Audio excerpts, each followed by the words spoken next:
if you're looking to gain a leg up on your Pinterest account for your business in 2022, then I've got something to share with you. I hate that that rhymed.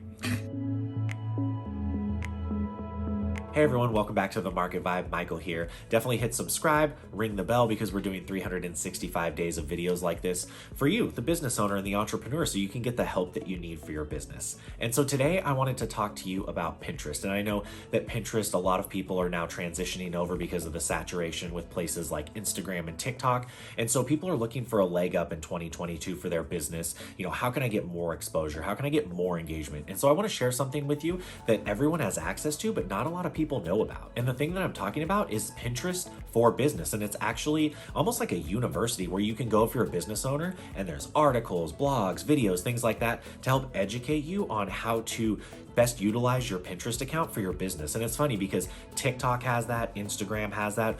Every social media platform actually has a quote unquote like university where you can go and learn the best practices, you know, how to best utilize the platform for your business. But not a lot of business owners actually know that that exists. And so I want to share with you something that Pinterest came out with on their business platform last week that's going to be of real interest to you going into 2022. So what they shared is they actually shared their annual report of their predictions for 2022. And what's funny is in 2020 and 2021, their predictions were 80% correct. So 4 out of 5 times they were right.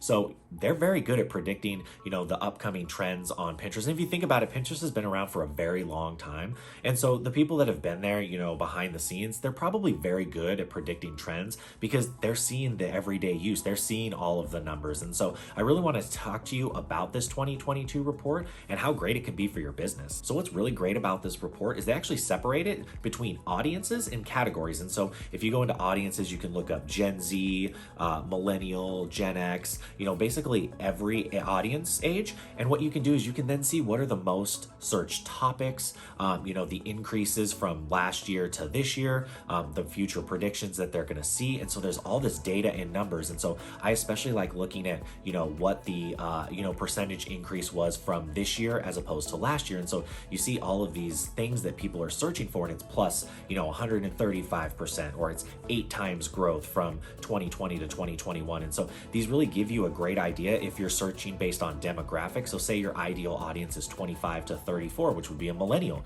You can click on millennial and you can go down all of those, you know, trending things that they're looking at in 2021 going into 2022. And you can say, oh, okay, so these are the things that I should be talking about in my captions. These are the keywords I should be using, the tags I should be using in my posts and idea pins. And so it starts to give you a really good idea based on your audience demographic of what type of content you should be creating and the type of SEO type of keywords and things like that you should be using. The second cool thing is it also separates everything into categories. And so I was going down the categories, and obviously we own a digital marketing agency, but we also talk a lot about, you know, couples content, relationship content, and there was actually a category for that. And I looked in there and I'm like, oh my gosh, like, you know, healthy relationship tips is up 190% from 2020 to 2021.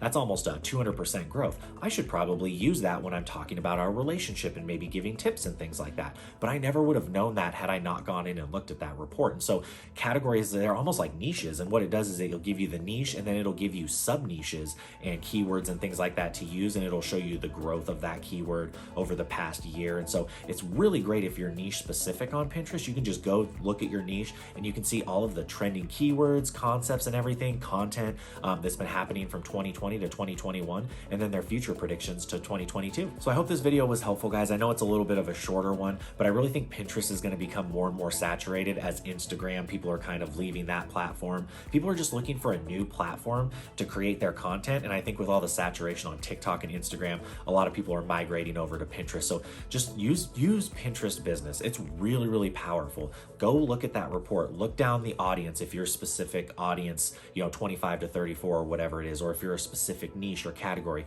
Really look down those and see, you know, are there these keywords I can use? Is there a specific type of content people are searching for I can create? Because as these platforms get more and more saturated, it's going to become really important for you to figure out ways for you to stand out. So again, I hope this was helpful. If you guys have any questions about any of the business platforms for those social media platforms or Pinterest specifically, drop them in the comments below. But until next time, see you guys later.